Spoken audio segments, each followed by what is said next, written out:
All right, slightly different background. It's because it's raining. I guess everything happens in Rio. So, by the way, 2 episodes ago, I made a mistake. We did not. I edited the video, but I didn't edit the audio correctly. So you heard me losing my shit on it. I'm sorry. That was supposed to be taken out. I was losing my shit at the dogs. Actually, I have 2 puppies, pit bulls. They are adorable. They are 4 months old. They eat everything around the house. They need to be with me at all times. And I mean all times.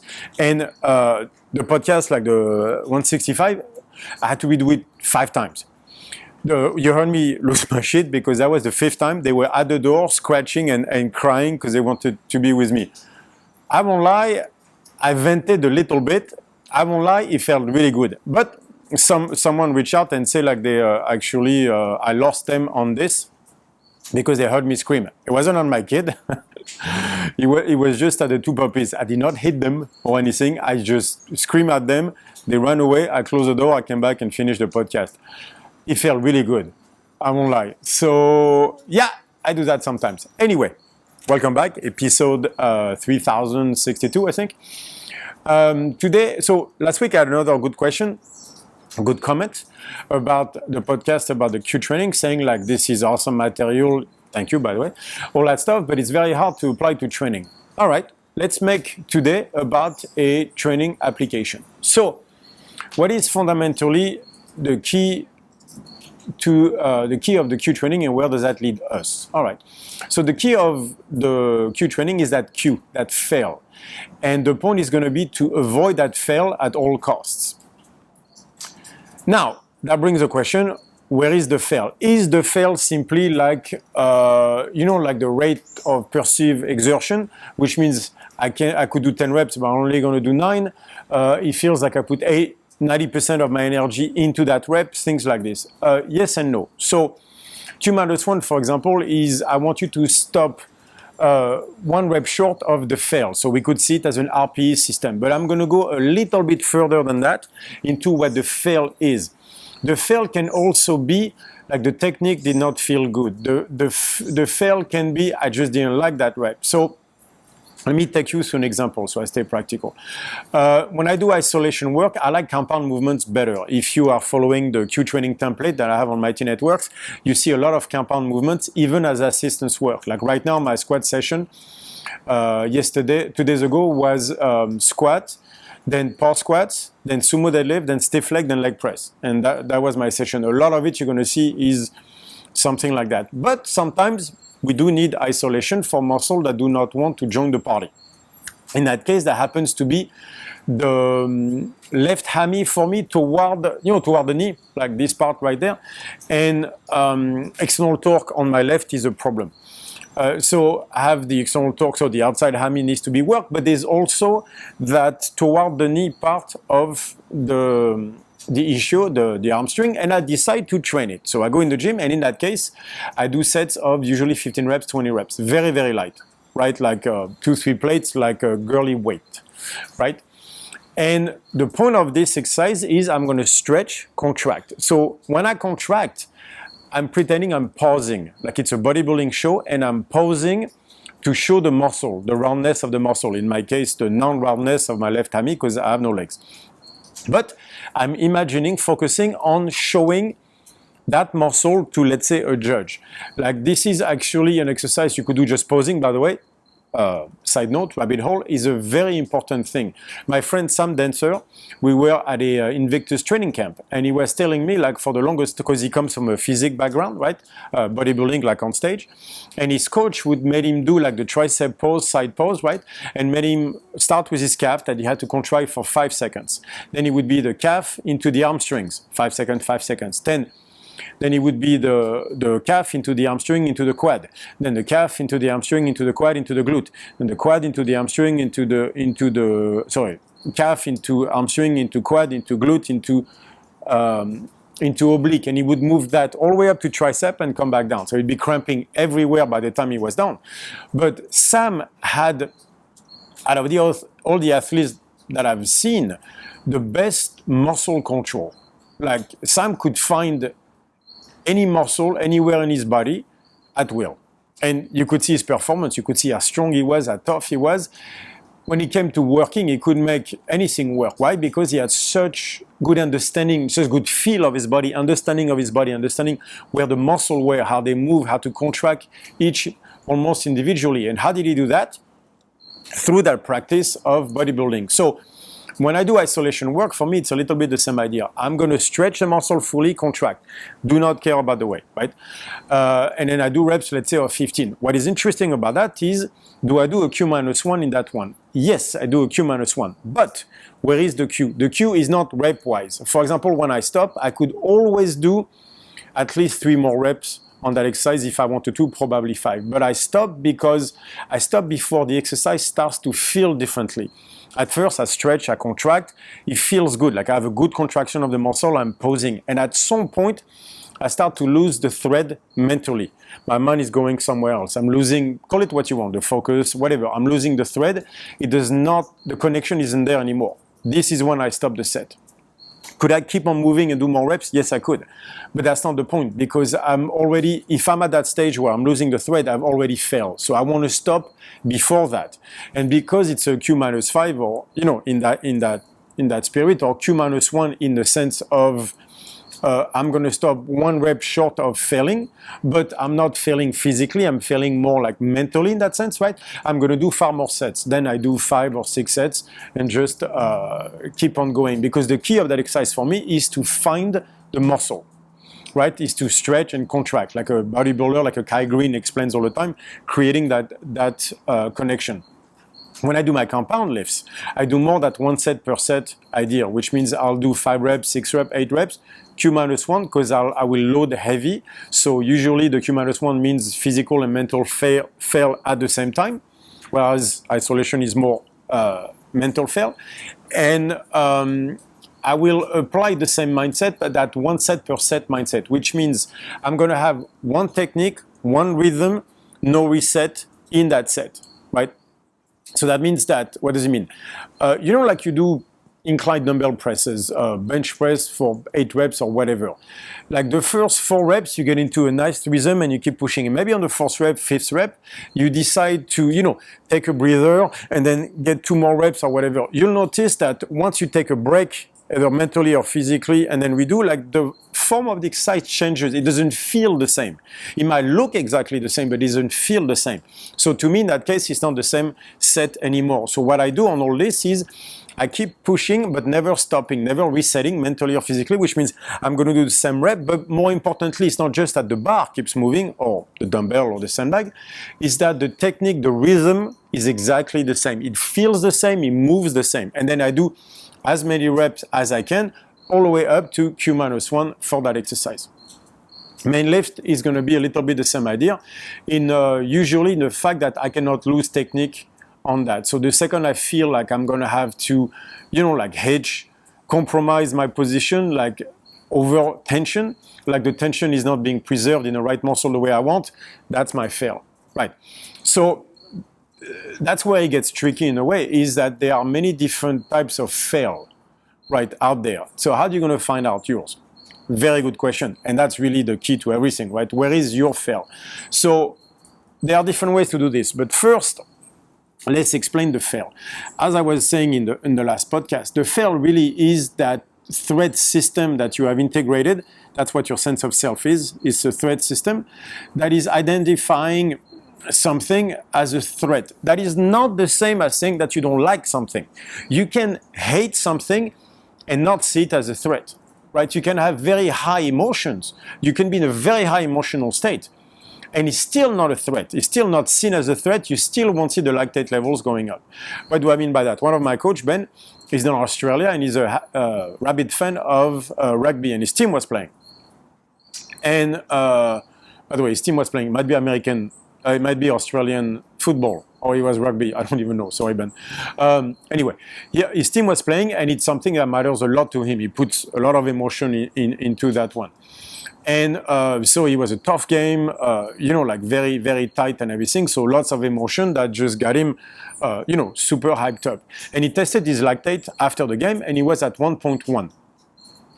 That means that is very heightened emotional state where you can be sure he jumped out of that chair for 2 hours nonstop, right? Resulted in no levels of lactate. No, didn't crash because his team won and he was happy. He was as high as that emotional state was, he was never a threat to the sense of self. And this is what I'm discovering more and more, is that those lactate levels that spike like this indicate a threat at the sense of self level. So there seems to be really two sides to this. The one side is, I don't like this, I don't want this, right? It's a bit like the want versus need conversation. It's like, I don't want that, I don't like that.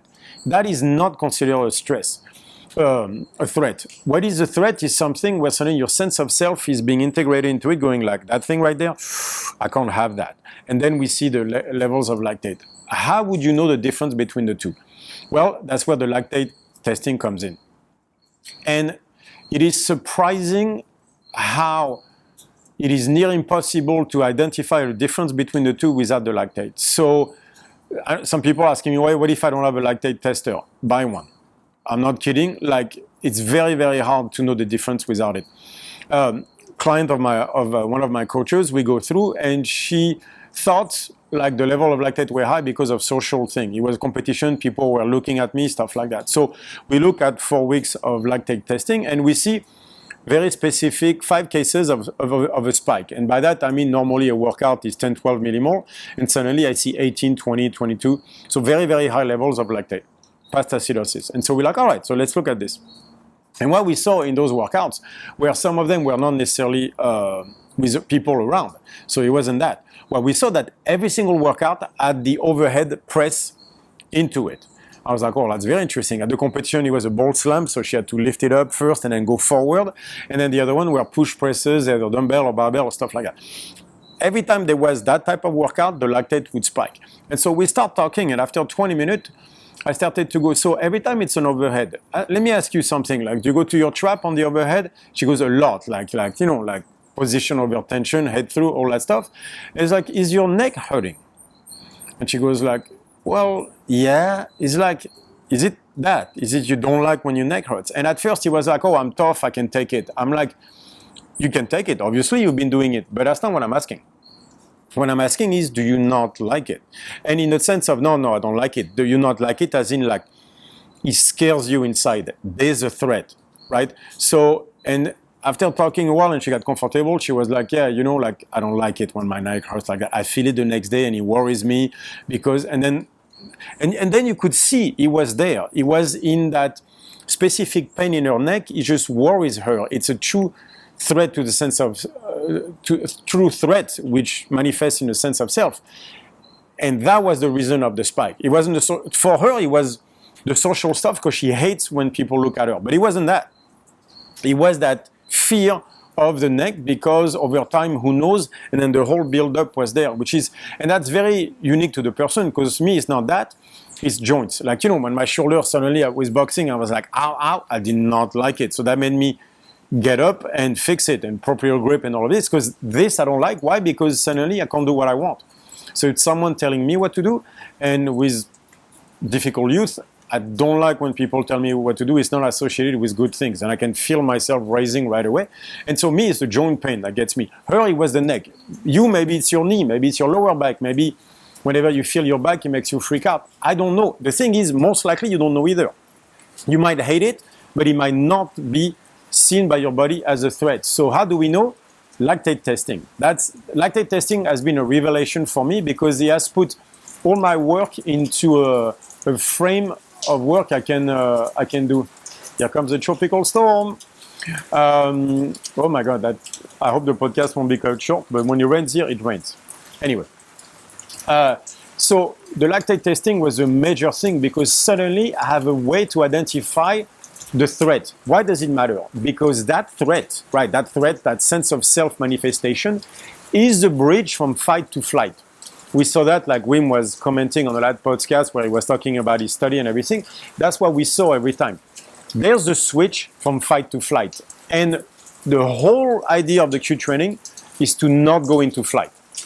That's the point. So how do we do that?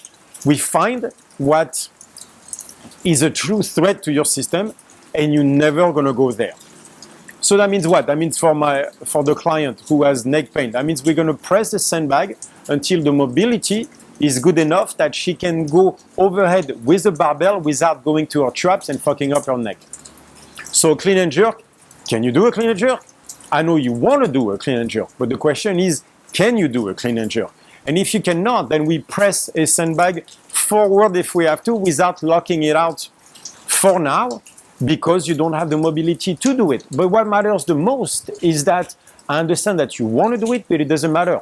Whenever the neck shows up, it spikes you, it puts you into flight. If you spend, and you have to understand, the flight is where the anxiety lives. If you keep putting yourself into flight, that's what that feeling of anxiety is.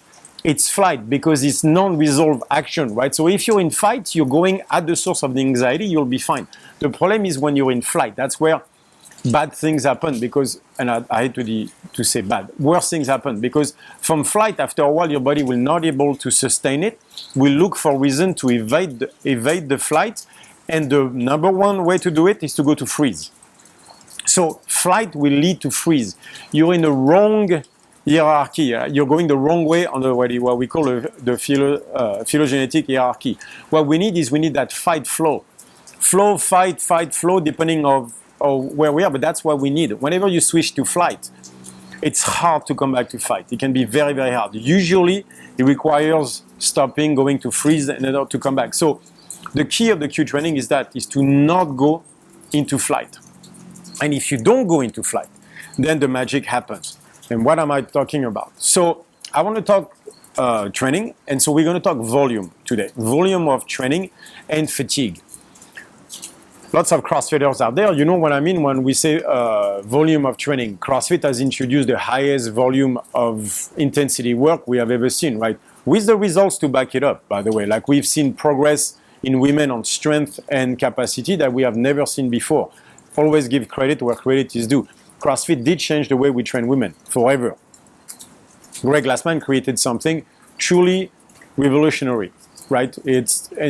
So we have to keep the idea behind that. But a main issue that we see with that is we see people crashing, right? We see people being fatigued.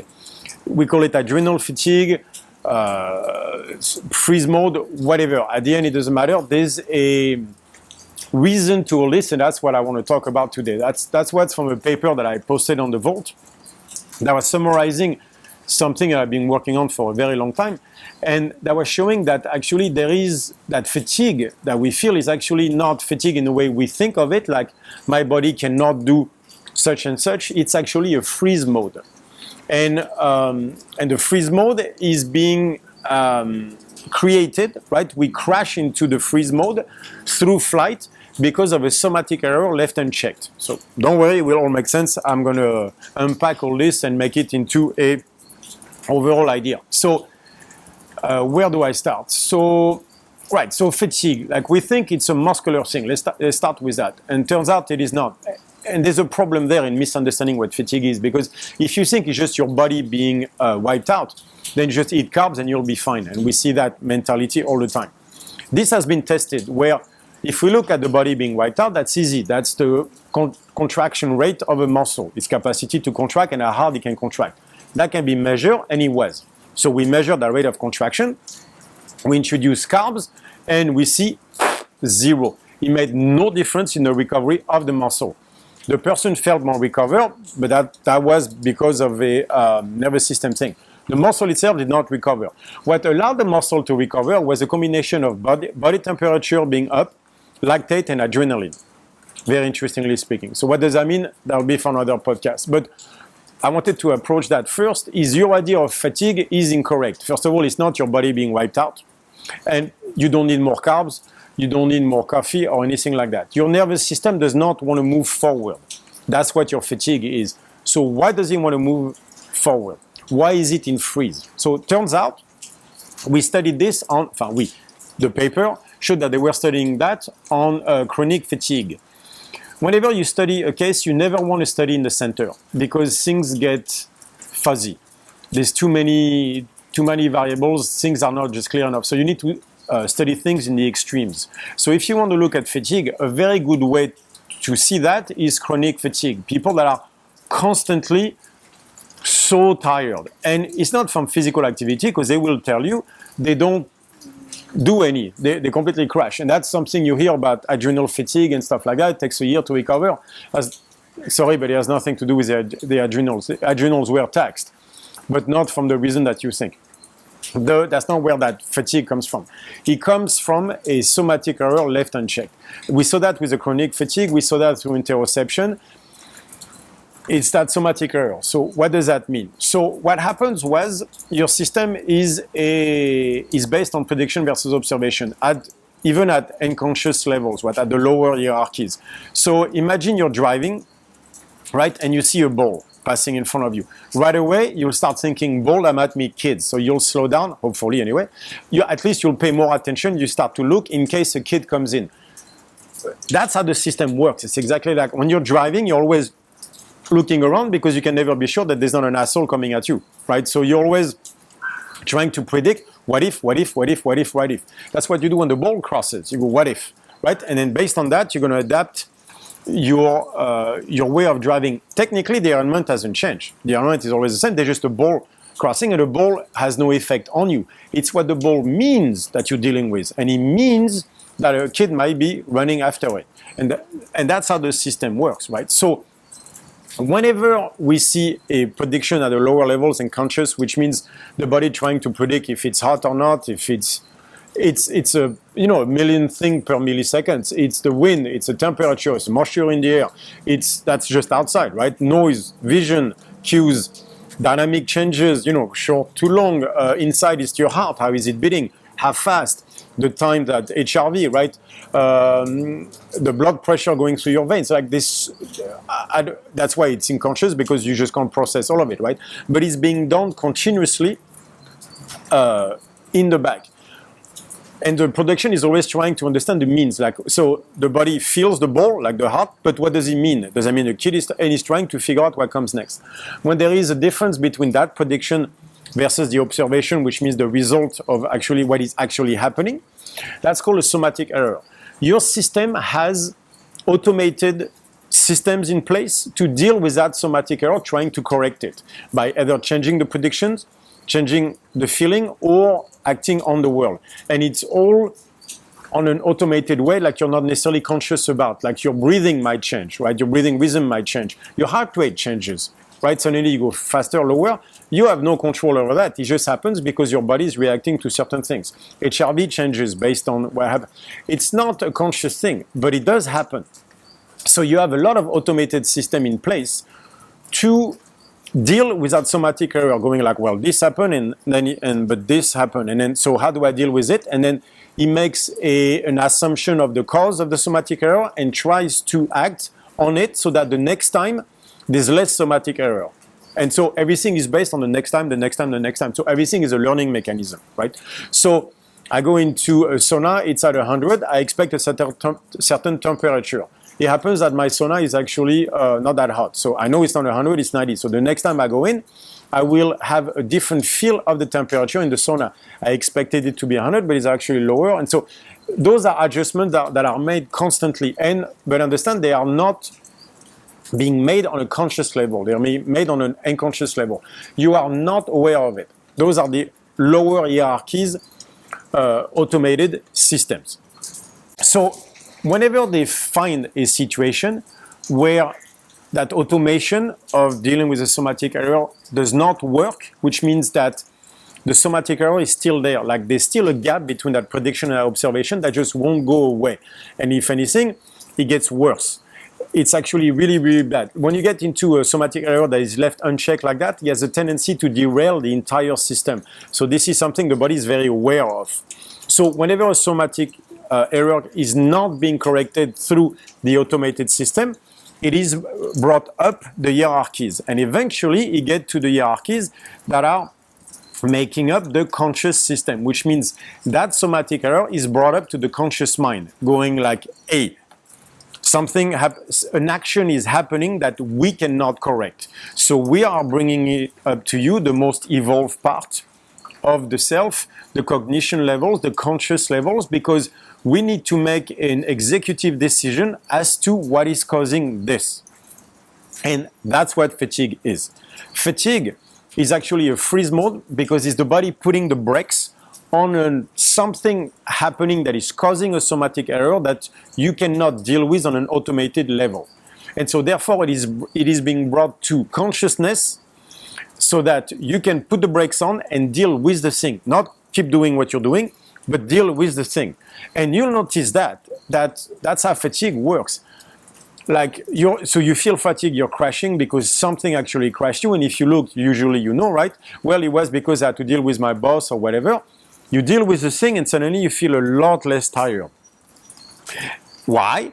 Because your system was like, oh, we dealt with it. That's what we do next time this happens. So now we know how to do it. We will not act this way toward that event. We will act this way, which makes us feel better. We solve the somatic error, and then suddenly you're less tired because you made the executive decision to deal with the problem one way or another. That allows the system to understand, learn from it, put it in automated, and then we keep moving forward. And that's really what fatigue is. It's just bringing about an unchecked somatic error to consciousness so that we can make an executive decision about it. So where does that play in training? Well, a lot of time, not always, but a huge portion of the fatigue that you feel at the high volume comes from that. It's actually a freeze mode. It's not a fatigue caused by exercise per se.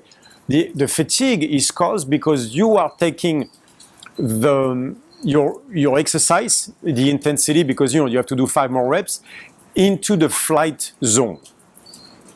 That's where your fatigue comes from. It's not the volume itself, it's you spending too much time into the flight zone.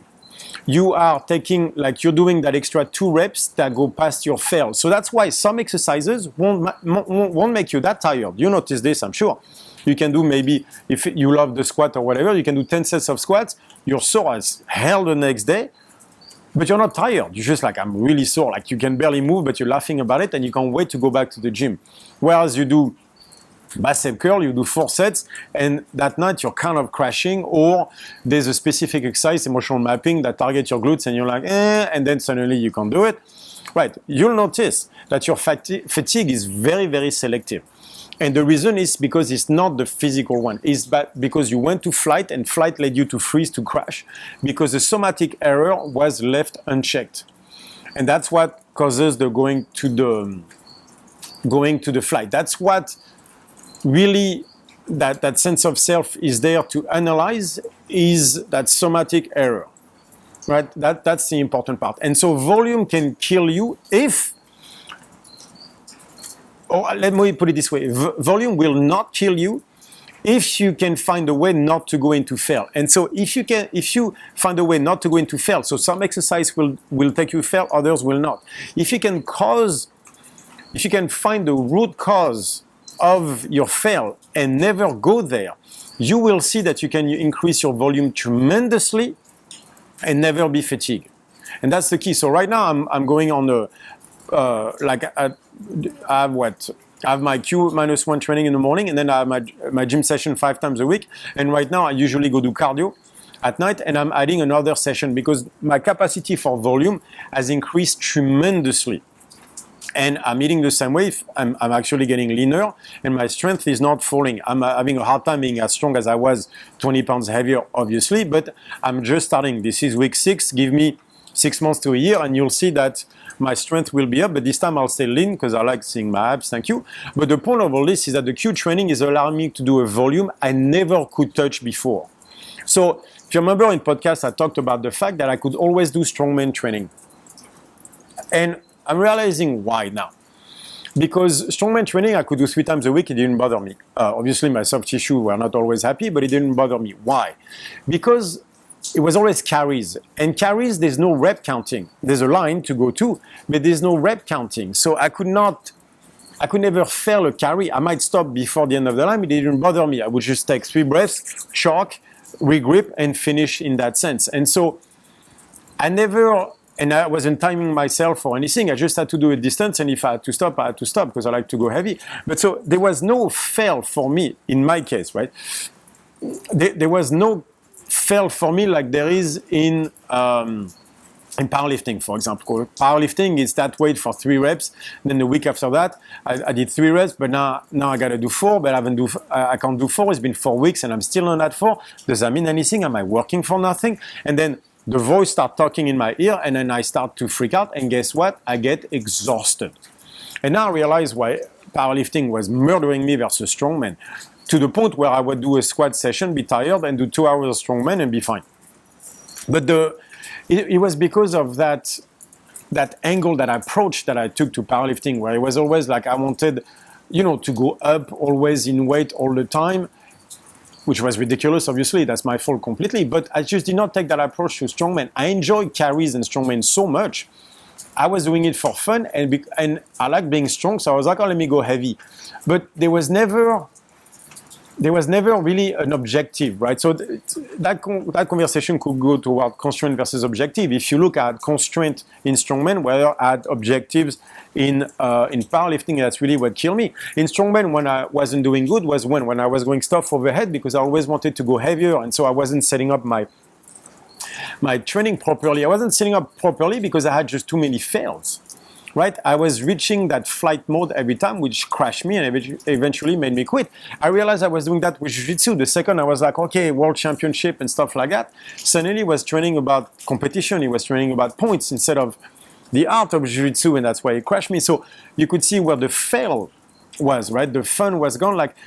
And that's my fail. It's not your fail, but it is my fail. But now I'm understanding exactly where that fail is, and I'm removing it. That's what I'm doing on the Q-1 first thing in the morning, is I'm setting the training for the day.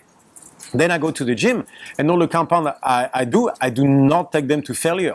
I do not fail a rep, right? If I have to just, muscle, do a weird stuff like that, that would be a rep. It would not feel good. It would not be good. I don't do it.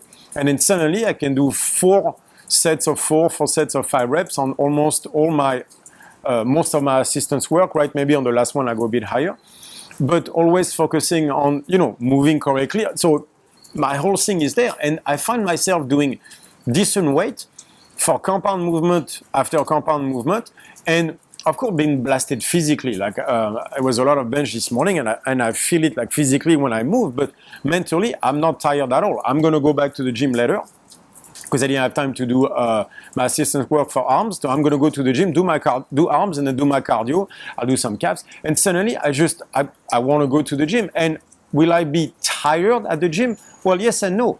I feel my body, but am I tired mentally? No. And I can tell you, I'm going to blast it. I'm going to blast again. And I'll have some fruits, and I'm ready to go. There is no fatigue in Q training, right? And that's the biggest thing. Once you can remove that voice that keeps blabbing right in the back that I was talking about in the last podcast, the fatigue goes away.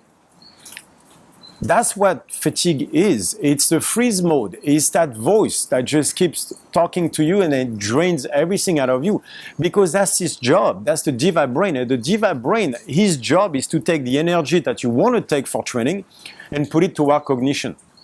That's evolution 101. It's very hard to fight. And the reason it's so hard to fight is simple, is you're going to the gym explaining to the diva brain that, when you lift heavy weight, that the bear is coming.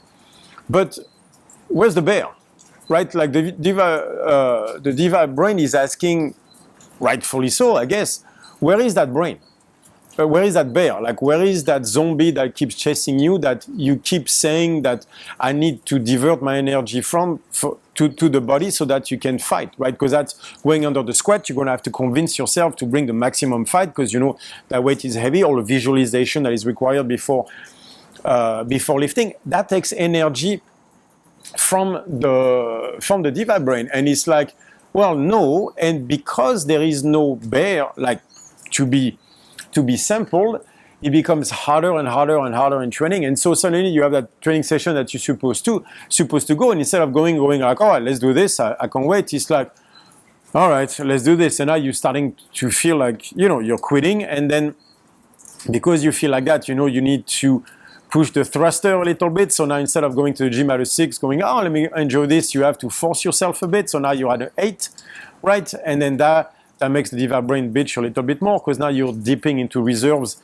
that you shouldn't be dipping into, and that's where that adrenal fatigue that they talk about really is you're starting to scare yourself a bit in order to be able to train when really you don't want to, because you're going to flight too much in your training, and then all those things accumulate. So imagine if I could up your volume of training but not your fatigue. Imagine skill-wise how much more we could do. Imagine hypertrophy-wise what we could do. And all that stuff is feasible. Like, I've had a very good experience on myself and on Janina with this now for 6 weeks, and I'm starting to see the impact of Q training on my private clients, and it works really well. But the key of all this is the fail, is to not go into flight. If you do not go into flight, the results are, shall I say, mind-boggling.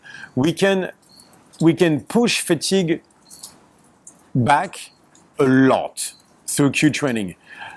It does require you that you find exactly what the fail is, and without the lactate testing, it's very hard. Actually, it's feasible, but it's very hard. So there's a huge amount of time spent at the beginning trying to figure this out, right? But once you know where to go, where not to go, things fall into place really nicely. And I'll just use my experience. The amount of volume, like, I'm someone who could not do bodybuilding for more than 3 weeks at a time because I would just crash. I would feel fatigue and crash every time, which I understand, because for me, it was always starting counting reps, and then 15, I have to do 16 because last time I did 15, so I come back and I'll do 16 this time. And then I would go into that weird mindset toward it and not understanding anymore, why am I lifting? I don't see my muscles growing. Of course you don't, because you did it for 2 weeks, but that's past the point. And I would just put all that pressure on me that would just take me to flight and crash me, and then after 3 weeks I can't. I'm at 6 weeks increasing volume still. I'm increasing volume versus week 1, and I keep increasing, and like, oh, I'm going to go back to the gym and I'm going to do this and I'm going to do that. I keep popping up the volume because it works. I am not fatigued. That makes me think that I can achieve a lot more skill-wise, even to our powerlifting strongmen, even staying at a much lighter weight, because I'm under 100 kilos right now, versus the 106, 108 that I was the most comfortable at for strength.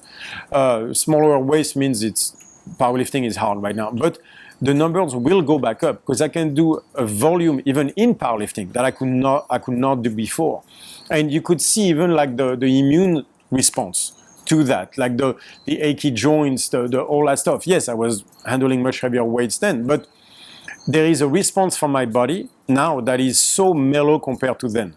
And I'm training hard. I'm just, again, not the same weights, that's true, but I'm training really hard. And my immune response system, my overall like sympathetic response to training, right, to my recovery and stuff like that, is not even close. Like, I've no achiness, everything feels great, I can move, I'm running very well, my cardio is going very well. Yeah, I'm doing cardio as well. I'm doing my Q-1 in the morning, but like 15-20 minute run on the beach at night, stuff like that, and it impacts me in zero way. I'm more energized out of it. I understand why I hated cardio, because that thing put me in flight, I think, more than anything else. Like that steady pain that you keep for 20 minutes, I thought I was going to shoot myself.